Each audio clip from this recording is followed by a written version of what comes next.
বয়ান তৈরি করতো, মানে এটাকে নরমালাইজ করা, যে এই লোকটাকে মারাটা দরকার আছে, এই লোক না মারলে দেশ এগোতে পারবে না। এই যে একটা বয়ান তৈরি করা, এটার জন্য বয়ান কারা করেছে? আপনারা দেখেন, আমি তো আমরা এই জায়গায় সবাইকে আমি জন্য বলতেছি যে এটা প্রাইভেট ইনিশিয়েটিভ, এই ডকুমেন্টেশনটা। আমি যদি সরকার যদি এই কাজটা করে, কারা এই বয়ানগুলো তৈরি করেছে, তাহলে হবে কি, মানুষ বলবে যে না, এটা তো সরকারের একটা মোটিভেটেড একটা বিষয় হয়েছে। আমরা চাই প্রাইভেট থিঙ্ক ট্যাঙ্করা এটা করুক, খুব ভালো রকম। এটা প্রত্যেকটা দেশে হয়।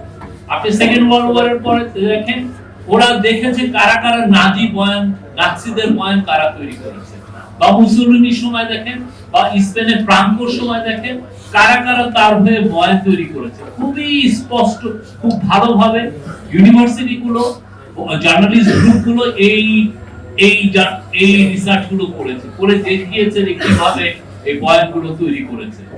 বয়ানগুলো তৈরি করার মূল কারণ কি? মূল কারণ হচ্ছে ডিক্টেটরশিপের হাতকে বলিষ্ঠ করা, আপনার আমার অধিকারকে খর্ব করে নেওয়া।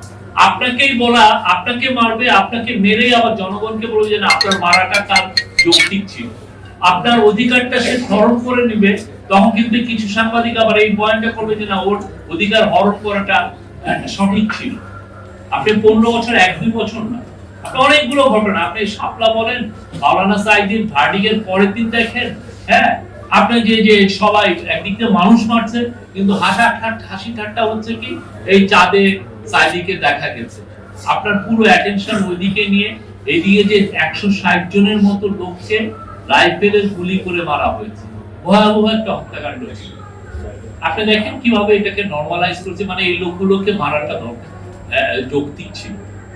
তারপরে আপনি ওই যে খালেদা জিয়ার যে একজন লিডার অফ দ্য অপোজিশন, তার বাসার সামনে আপনি ইয়ে দিয়ে দিচ্ছেন, বালির ট্রাক দিয়ে দিচ্ছেন, এবং কিছু সাংস্কৃতিক কর্মী ওইখানে আবার যাচ্ছেন এটাকে ইয়ে করার জন্য। এবং ওইটারে আপনার ওই সময় ফেসবুক গুলো দেখেন, যারা যারা এটা বলছেন, কি ভয়াবহ একটা সময়। এই সময়টাকে আমরা খুবই মেটিকুলাসলি আমরা এইটাকে রিসার্চের মাধ্যমে রাখবো। কার কি করেছেন, কে কিভাবে বয়ান তৈরি করেছেন, কেউ যেন এটা বয়ান তৈরি করবেন আর আপনাকে আপনার সম্পর্কে লেখা হবে না, এটা ভাইবেন না। প্রত্যেকটা জিনিস ওয়েল ডকুমেন্টেড থাকবে। আমাদের আগের জেনারেশন আমরা এটা ফেল করেছি। আমরা ৭৪-এর প্ল্যানিংকে নিয়ে লিখতে আমরা ফেল করেছি। আমরা রক্ষী বাহিনীর যে অত্যাচার, সেটা নিয়ে আমরা ফেল করেছি। আমাদের এর আগে প্রচুর সমস্যা হয়েছে, প্রচুর আমাদের বেলুর ছিল আমাদের যে রাষ্ট্র হিসেবে, প্রত্যেকটা জায়গায় আমরা এই ডকুমেন্টেশনে ফেল করেছি। আমরা এইবার যেন ফেল না করি। কেন আমরা ফেল করব, মানে কেন আমাদের ফেল করতে, আমরা যাতে ফেল না করি, এটার মূল কারণ হচ্ছে আমরা চাই আমাদের ফিউচার জেনারেশন যাতে আমরা যেটা ফেস করেছি সেটা যেন ওরা ফেস না করে। বাংলাদেশে যাতে এই রকমের স্বৈরতান্ত্রিক একটা স্বৈরতন্ত্রকে লেজিটিমাইজ করার যে বয়ান, সেটা যেন আর জীবনে তৈরি না হয়। যেই ক্ষমতায় আসুক, তার হয়ে জন্য কোনো সাংবাদিক দালালি করতে না হয়। এবং এই জন্য আমরা বারবার বলছি যে আমাদের ভুল ত্রুটি থাকলে এই গভর্নমেন্ট একটা এক্সাম্পল সেট করতে চাচ্ছে। আপনি আমার মিস্টেক থাকলে, আমার ভুল ত্রুটি থাকলে, আমার অন্যায় থাকলে আপনি জোর গলায় বলেন, জোর কলমে লেখেন, আমাদেরকে দেখিয়ে দেন যে না, আপনার এখানে ভুল হচ্ছে। সাংবাদিকতা এটা হওয়া উচিত। কিছুদিন আগে আমি একটা বড় পত্রিকা, আমরা দেখলাম যে প্রফেসর ইউনূসকে প্রশংসা সূচক 2-3টা লেখা লিখছে। আমরা তাকে ফোন দিয়ে বলছি, ভাই এটা লেখার দরকার নেই, আপনি আমার গঠনমূলক সমালোচনা করেন, প্রশংসা করার তো দরকার নেই। আমরা চাই আপনারা এই প্রত্যেকটা বিষয় আপনারা তুলে ধরেন। বাংলাদেশের স্বাধীন সাংবাদিকতার খুবই একটা ইম্পর্টেন্ট সময় যাচ্ছে। আমরা বাংলাদেশকে নতুন ভাবে গড়তে চাই। সেটার জন্য আমরা যে ইন্টারিম গভর্নমেন্টের 2য় অধ্যায় গতকাল শুরু হয়েছে কনসেনসাস কমিশনের মাধ্যমে, আমরা চাচ্ছি পুরো বাংলাদেশের সমস্ত পলিটিক্যাল পার্টি এখানে কন্ট্রিবিউট করুক, বাংলাদেশের সিভিল সোসাইটি এখানে কন্ট্রিবিউট করুক।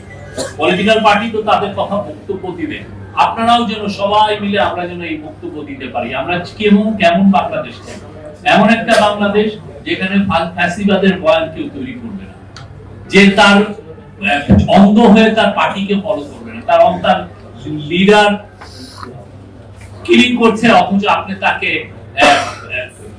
তাকে আপনি সাপোর্ট দিচ্ছেন। এই ধরনের জন্য পলিটিক্যাল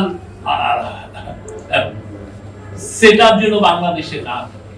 বাংলাদেশ একটা থ্রাইভিং ডেমোক্রেসি হোক, সবাই মিলে আমরা যেন এমন একটা দেশ করি যেই দেশে সবার ভয়েস শোনা যায়, কোনো ভয়েস যেন বাজল না হয়, কেউ যেন না বলতে পারে যে না আমার কথা আমি বলতে পারছি না।